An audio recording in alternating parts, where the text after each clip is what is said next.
Salutations et bienvenue à Entre trois films, épisode du 6 mars 2022. Je suis en compagnie de Yogi et Foxman. Salut les gars. Salut. Au programme cette semaine, on a nos nouvelles, nos coups de cœur et on va parler de notre semaine qu'on vient de passer. On va commencer par moi. C'est à ton tour? C'est à mon tour de commencer. Moi, cette semaine, qu'est-ce que j'ai fait de spécial? Ben, je vais vous scooper toutes les deux. Je suis allé voir The Batman. Non, sans blague.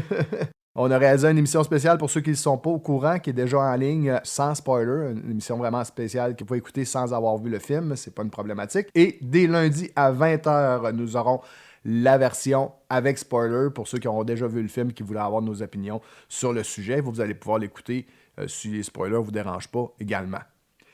Dans ton cas, Yogi, qu'est-ce qui s'est passé cette semaine? En plus d'avoir fait le transport pour aller voir le film à vous deux, j'ai eu le temps de regarder juste un autre film qui était Rambo The Last Blood, le dernier film de la série qui est sorti en 2019 que j'avais pas vu encore. OK. Un film un peu plus terre-à-terre que les deux grosses productions, le 2 et le 3 qu'on avait vu. Ça revenait plus au premier qui avait sorti au début des années 80.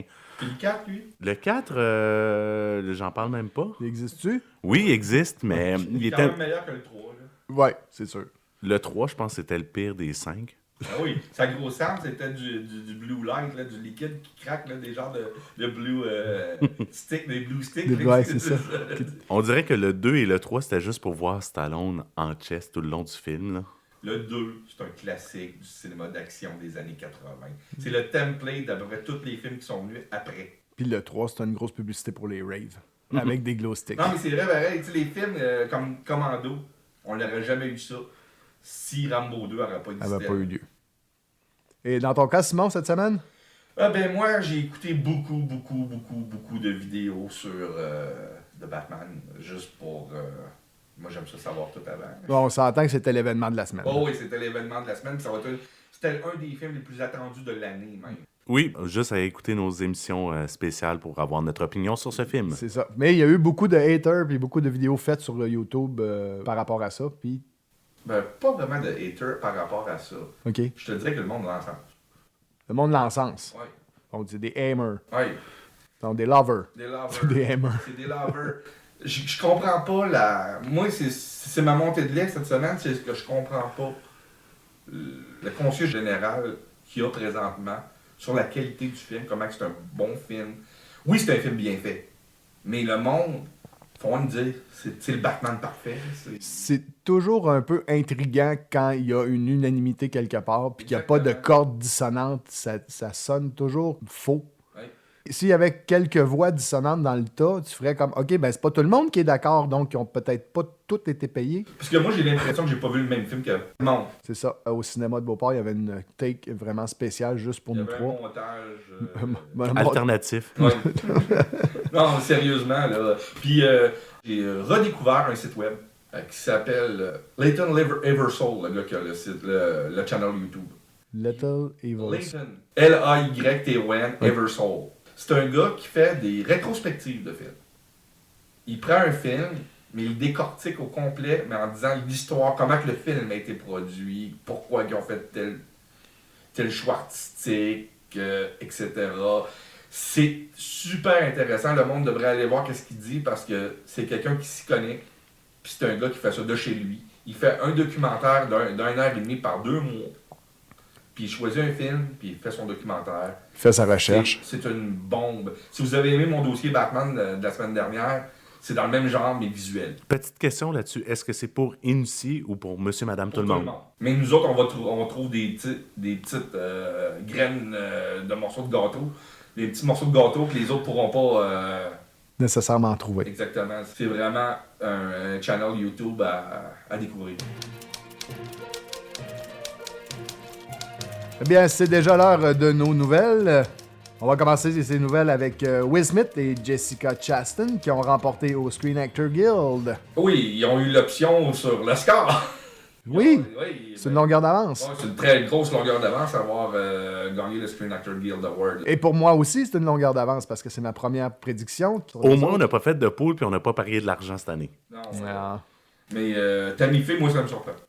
Pour Tammy Faye, Jessica Chastain. Je trouvais bonne, très très bonne dans le film, mais ça me surprend pareil que Peut-être quelque chose qu'eux autres ont vu qu'on n'a pas tout à fait remarqué. Il faudrait peut-être le réécouter une deuxième fois. Puis en parlant de Will Smith, Oui. il s'est associé avec un autre acteur qui est pas mal connu de ces temps-ci, c'est-à-dire Michael B. Jordan. Oui.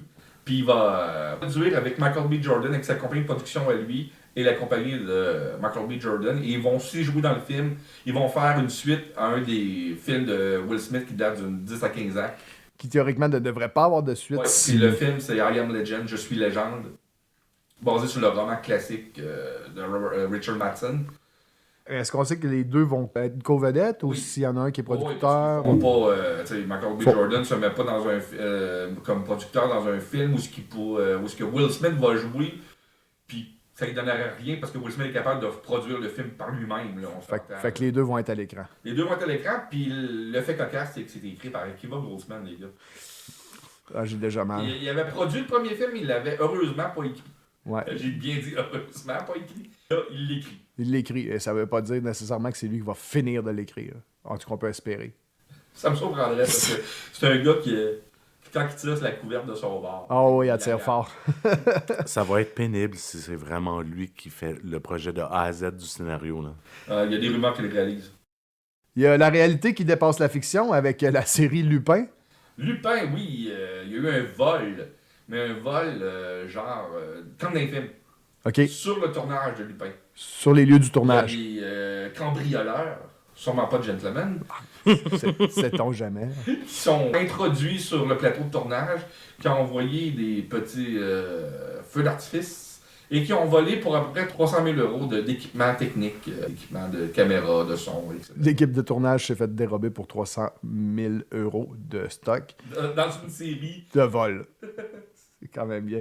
Il y a Kenneth Branagh qui a été reporté pour un autre Hercule Poirot. Oui, il va y avoir un troisième volet de la série Hercule Poirot, qu'on a eu le droit au Crime de l'Orient Express il y a quelques années. Et cette année, tout dernièrement, Mort sur le Nil est sorti. Toujours en salle. Puis Fox, Disney ont décidé de donner le volet. C'est surprenant, mais c'est pas surprenant parce que c'est quand même des films qui coûtent pas si cher à faire parce que c'est tous des gros acteurs. Mais les gros acteurs le font pour passer du temps ensemble. Puis avoir du plaisir. Puis c'est des histoires connues, donc Hercule Poirot, Monsieur, Madame, tout le monde.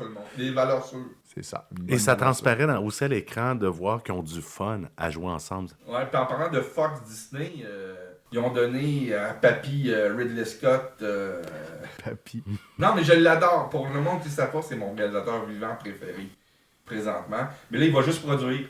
Il va faire un nouveau Alien. Un autre volet à Alien. Ouais, qui va être réalisé par Fede Alvarez, qui nous a donné Dawn Breed puis le remake de Evil Dead.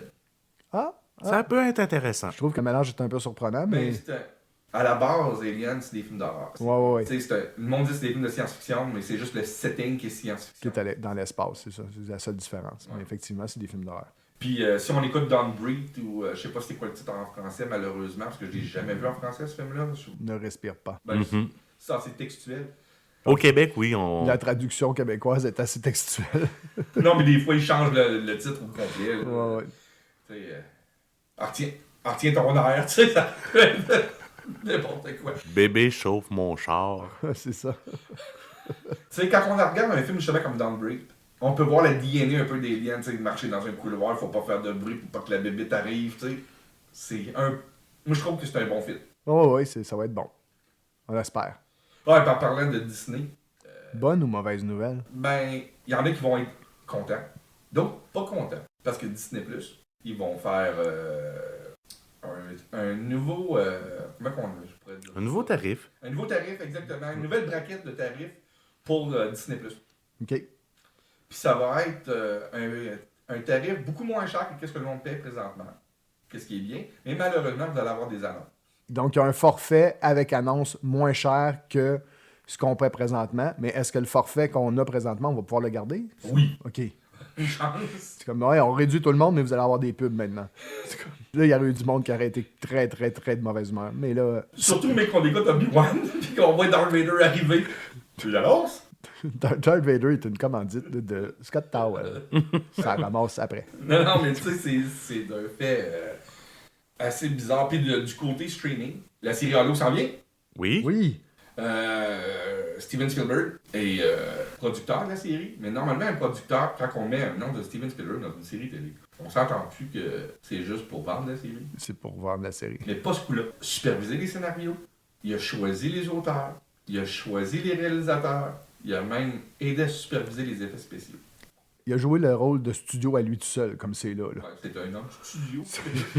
Il y a des hommes orchestres, puis il y a des hommes Ah, mais studio. lui, C'est Steven lui, c'est Spielberg. quelqu'un, par expérience, je le sais, c'est quelqu'un qui peut faire n'importe quoi sur un plateau de tournage. Ouais, il fait n'importe quel poste que tu lui proposes, il va y Même parvenir. servir le café, je pense qu'il serait capable. Ouais, en tout cas, je le souhaite pour sa blonde. En parlant de Steven Spielberg, Oui. Indiana Jones 5 est finalement fini le tournage. It's a wrap, comme on dit dans le milieu. C'est emballé C'est emballé, puis ça a Ouais. été annoncé sur... sur Twitter par le producteur Frank Marshall. Qui devait être très content. Il écrit Andy. Fait qu'il y a beaucoup de spéculations sur l'Internet présentement que le film s'appellerait juste Andy. Bah, c'est le name of the dog. Je le sais. Pourquoi tu l'as dit en anglais? C'est le nom du Nous chien. avons nommé le chien Indiana. Ce film-là va malheureusement juste paraître l'année prochaine. Bon, ben, on va être obligé d'attendre pour Mais réussir c'est à une avoir... production de Frank Marshall, en espérant que ça soit meilleur que sa dernière production. Qui est Diana the Musical. Que si vous voulez entendre ma critique, écoutez les derniers épisodes. Super. Il y a de nouveaux noms qui se joignent à l'aventure Kraven the Hunter. Oui, Ariana DeBose, qu'on a pu voir dans West Side Story dernièrement, qui est en nomination d'ailleurs pour l'Oscar de la meilleure actrice de soutien. Elle va jouer un rôle d'une sorcière voodoo qui tombe dans les comics, elle a déjà tombé en amour avec Kraven the Hunter. Pour donner un exemple, c'est la femme chat à Kraven the Hunter. D'accord. La femme chat de Batman. Des fois, sont méchants, on tire ça parti, d'autres fois, sont ensemble. Ça dépend comment l'histoire elle est. Puis il y a aussi l'acteur Alessandro Nivola qui a signé pour jouer un rôle dans ce film-là. Et finalement, une dernière petite nouvelle. Les premières photos de la série télévisée Secret Invasion de Marvel sont sorties où on voit Don Cheadle dans le costume de War Machine. Donc, on peut trouver ça sur Internet. Oui. Et c'est quelle date de sortie? Aucune idée encore. C'est marqué, je pense, fourth quarter of 2022. C'est-à-dire le dernier quart de l'année. Les derniers 4 mois de l'année d'habitude. Donc, d'ici Noël. Oui. Bon, ben, ça va être un beau petit cadeau. Oui.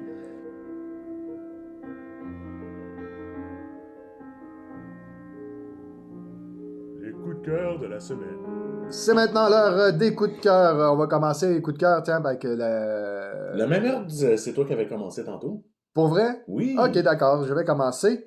Mon coup de cœur cette semaine, c'est le film Maigret, un film de Patrice Lecomte, sorti la semaine dernière avec Gérard Depardieu dans le rôle titre. J'étais un petit peu surpris de voir Gérard Depardieu prendre ce rôle-là, mais on doit dire que Gérard apporte une densité, une profondeur, Question? une émotion assez intéressante au personnage créé par Georges Simenon. C'est bon?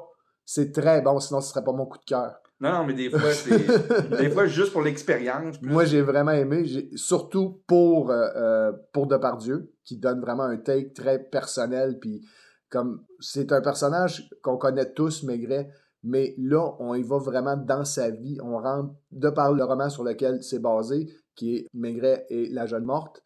Ceux qui ont lu le roman savent à quel point ce roman-là est très personnel au niveau de Maigret. On va vraiment fouiller dans sa vie à lui. Puis c'est bien rendu dans le film. Puis Gérard... OK, pour une fois, c'est pas une histoire inventée pour le cinéma avec Non, le non, personnage non. de Maigret comme ils ont déjà fait souvent. Là. Vraiment basé. J'étais pas sûr qu'en 2022, on avait besoin d'un retour encore avec ce personnage-là. Mais je dois avouer que Lecomte a fait une belle job sobre, on doit le dire, mais efficace pour ramener tout le public au Quai des Orfèvres pour pouvoir suivre encore une fois Maigret dans ses aventures. Est-ce que c'est un premier pas vers une franchise possible? Mais je dirais, moi, ça va dépendre de Depardieu. Parce Ouais, que s'il est prêt à en faire un autre, je suis sûr que monétairement parlant, en fait, ça va être les entrées au box-office qui va décider s'il y en a un autre, parce qu'il y a de la place en masse pour une suite et un autre.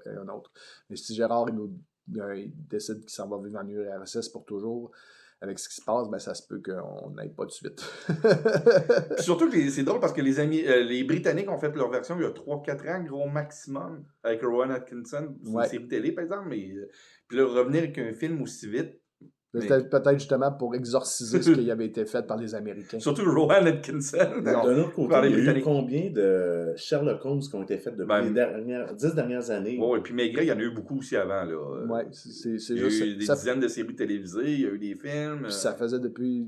Ça doit être les années 70 qui n'avaient pas été émis sur grand écran quand même. Là. Fait que ça valait la peine, je pense, si c'était le temps de le ramener.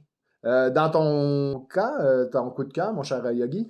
Moi, c'était une bande-annonce d'un film que j'ai hâte de voir. C'est un documentaire qui s'appelle In the Court of the Crimson King sur les 50 ans du groupe King Crimson. OK. Et ils sont allés chercher des anciens membres encore vivants parce qu'il y a quand même eu 6 membres qui sont décédés. Il y a eu beaucoup de changements. Ouais, c'est ça que je voulais dire. De changements personnels. Les 6 premiers chanteurs sont décédés, entre autres. Et comme il y a eu beaucoup de sous-groupes ou d'autres projets qui ont été faits, il y a comme une grosse mythologie autour du groupe. Et là, c'est vraiment pour la dernière tournée qui a terminé l'année dernière. Ils ont fait un documentaire sur les 50 ans du groupe. Ils sont allés chercher des musiciens qui ont pris leur retraite depuis 10 ans pour des entrevues, voir comment ils ont travaillé avec Robert Fripp, qui est le seul membre qui était là depuis le début. Le documentaire devrait sortir ce mois-ci. Et j'ai très hâte de le voir et de mettre la main là-dessus. Dans ton cas, Simon? Ben moi, c'est bizarre parce que c'était encore au niveau musical. C'est que je me suis tapé 20 albums. OK. Un coffret. C'est les enregistrements. C'est Decca Records ont sorti un coffret. C'est les enregistrements de John Williams et de son orchestre personnel, le Boston Pop, qui ont fait pour la compagnie Philips à l'époque. Mais Decca Records ont fait un box set avec tous les enregistrements sur le label Philips. Mais c'est pas des trames sonores. OK. Il y a il y a de la musique de film parce qu'il a fait des compilations pour Philips.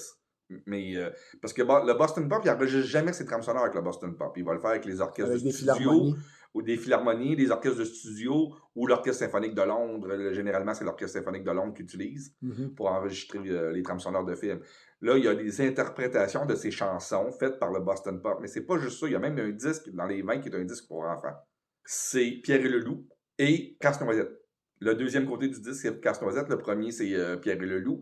Et Pierre et le Loup, la narration est faite par Dudley Moore.